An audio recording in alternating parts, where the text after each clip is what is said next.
Please do like share and subscribe. और कृपया करके इस चैनल को बढ़ाने के लिए आप इसको सब्सक्राइब कीजिए, साथ साथ अपने दोस्तों के बीच में भी इसको शेयर जरूर कीजिए। धन्यवाद। गुड इवनिंग फ्रेंड्स, आज की अपडेट कुछ इस प्रकार से है। महाकंगाल हो चुके पाकिस्तान को बड़ा झटका लगा है।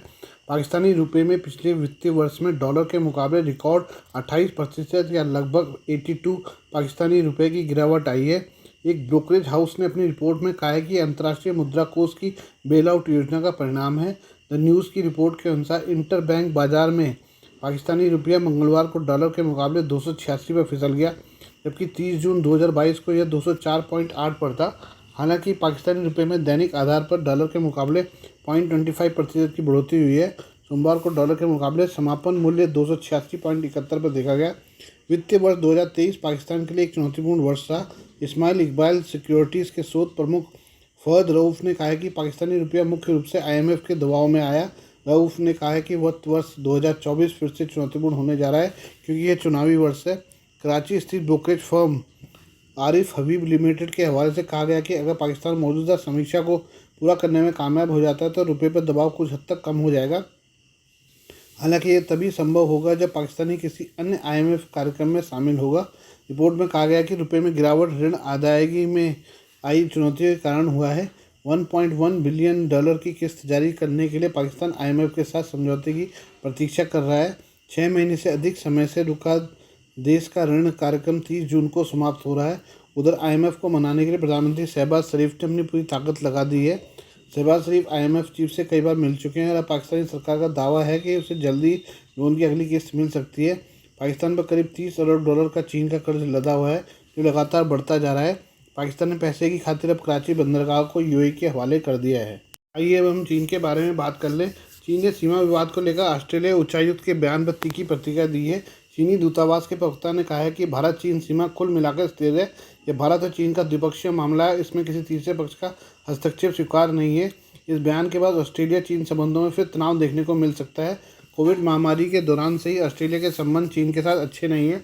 ऑस्ट्रेलिया ने कोविड वायरस की उत्पत्ति को लेकर चीन पर निशाना साधा था, इसकी जांच की मांग की थी। इसके बाद चीन ने ऑस्ट्रेलिया पर आर्थिक प्रतिबंध लगाते हुए कई जरूरी वस्तुओं के निर्यात पर पाबंदी लगा दी थी।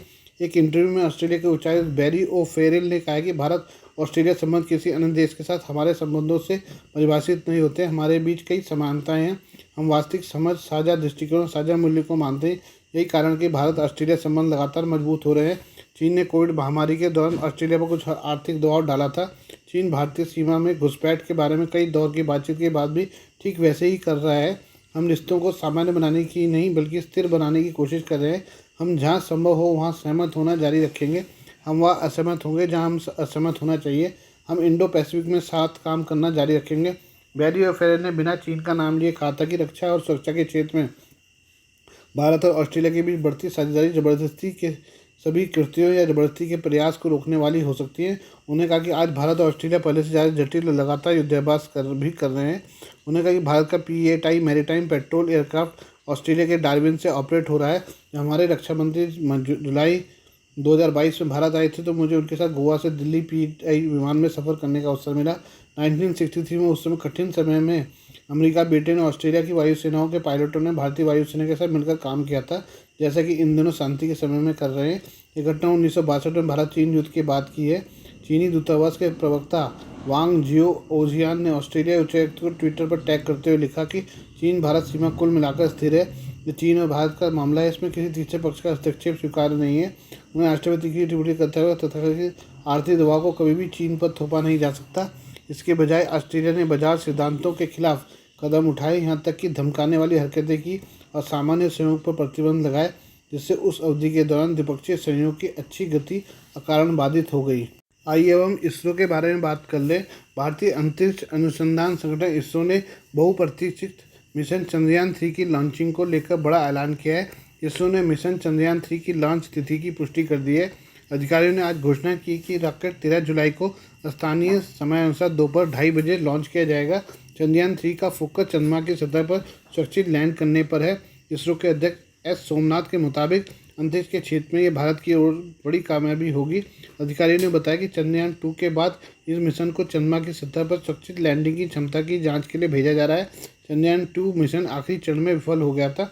उसका लैंडर पृथ्वी की सतह से झटके के साथ टकराया था, जिसके बाद पृथ्वी के नियंत्रण कक्ष में उसका संपर्क टूट गया था। चंद्रयान 3 को उसी अधूरे मिशन को पूरा करने के लिए भेजा जा रहा है। इसमें लैंडर के चंद्रमा की सतह पर उतरने के बाद उसमें से रोवर निकलेगा और सतह पर चक्कर लगाएगा। चंद्रयान 3 के लैंडर में 4 पेलोड हैं, जबकि 6 चक्के वाले रोवर में 2 पेलोड है। इसके अलावा प्रपोल्जन मॉडल में भी एक स्पेक्ट्रोपोलरीमीटर पेलोड है, जो चंद्रमा के कक्ष में पृथ्वी के वर्णक्रमीय और ध्रुवमिति माप का अध्ययन करेगा। लैंड रोवर और प्रपोल्जन मॉडल में लगे पेलोड को इस तरह से तैयार किया गया है जिससे कि वैज्ञानिकों को उसकी मदद से पृथ्वी के इकलौते प्राकृतिक उपग्रह चंद्रमा के बारे में और अधिक जानकारी प्राप्त करने में मदद मिले। प्रोपल्शन मॉडल लैंडर और रोवर को चांद के कक्ष के 100 किलोमीटर तक ले जाएगा। भारतीय अंतरिक्ष अनुसंधान परिषद ने चंद्रयान 3 के लैंडर और रोवर को वही नाम देने का फैसला किया है जो चंद्रयान 2 के लैंडर और रोवर के नाम थे। इसका मतलब है कि लैंडर का नाम विक्रम होगा, जो भारतीय अंतरिक्ष कार्यक्रम के जनक विक्रम साराभाई के नाम पर रखा गया है, और रोवर का नाम प्रज्ञान होगा। चंद्रयान 3 अंतरिक्ष यान को सतीश धवन अंतरिक्ष केंद्र श्रीहरिकोटा से LVM-3 लॉन्च व्हीकल मार्क 3 द्वारा लॉन्च किया जाएगा। इसरो के अधिकारी के मुताबिक चंद्रयान 3 चंद्रयान 2 का ही अगला प्रोजेक्ट है, जो चंद्रमा की सतह पर उतरेगा और परीक्षण करेगा। इसमें लैंडर और रोवर शामिल है। चंद्रयान 2 की तरह ही दिखेगा, जिसमें एक ऑर्बिटर, एक लैंडर और एक रोवर होगा। चंद्रयान 3 का फोकस चंद्रमा की सतह पर सुरक्षित लैंड करने पर है। मिशन की सफलता के लिए नए उपकरण बनाए गए हैं, एल्गोरिदम को बेहतर किया गया है और जिन वजहों से चंद्रयान 2 मिशन चंद्रमा की सतह पर उतरने में असफल हुआ उन पर फोकस किया गया है।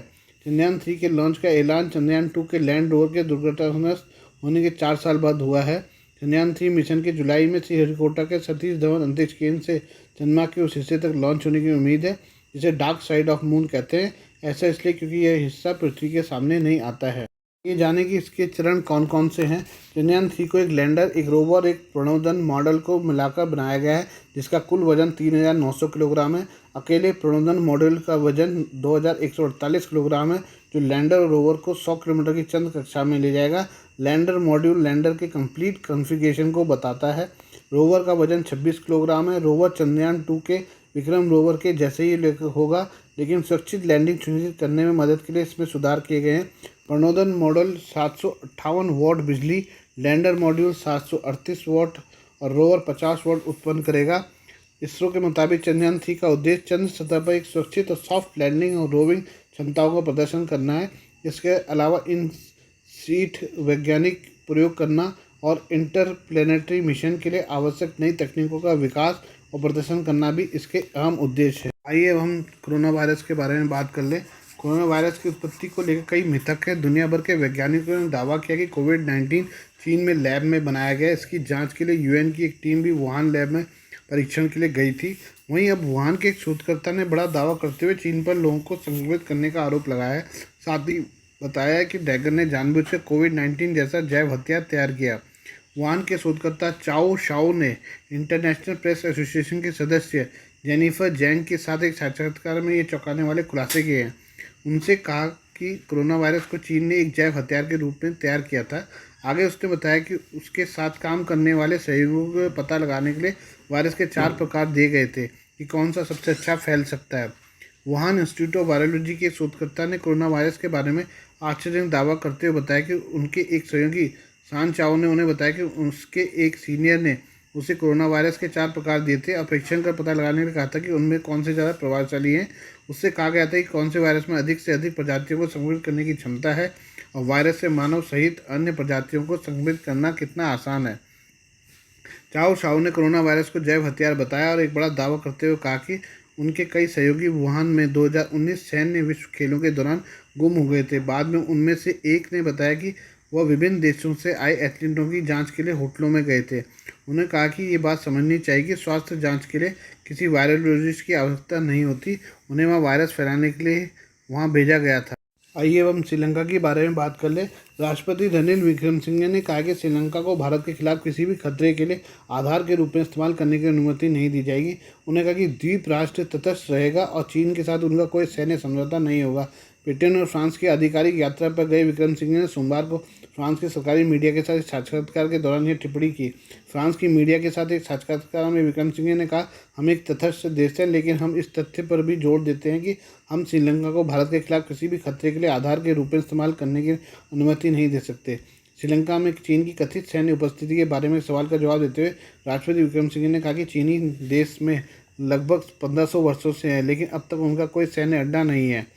विक्रमसिंघे ने इस बात पर जोर दिया कि श्रीलंका का चीन के साथ कोई सैन्य समझौता नहीं है।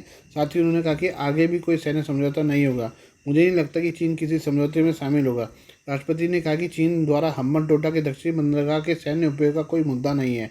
गौरतलब है कि हम्बनटोटा बंदरगाह को बीजिंग ने 2017 में ऋण के बदले 99 साल की लीज पर ले लिया था। उन्होंने आश्वासन दिया कि भले ही हम्बनटोटा बंदरगाह चीन के व्यापारियों को दे दिया गया है, लेकिन इसकी सुरक्षा का नियंत्रण श्रीलंका सरकार के पास है। उन्होंने कहा कि दक्षिणी नौसेना कमान को हम्बनटोटा में स्थानांतरित कर दिया जाएगा और हमने हम्बनटोटा में आसपास के इलाकों में एक ब्रिगेड तैनात कर दी है। पिछले साल श्रीलंका ने चीनी बैलिस्टिक मिसाइल और उग्र ट्रैकिंग जहाज युआन वांग 5 को हम्बनटोटा बंदरगाह पर खड़ा होने की अनुमति दी थी, जिससे रणनीतिक रूप से हिंद महासागर क्षेत्र में चीन की बढ़ती समुद्री उपस्थिति के बारे में भारत और अमेरिका में आशंका बढ़ गई थी।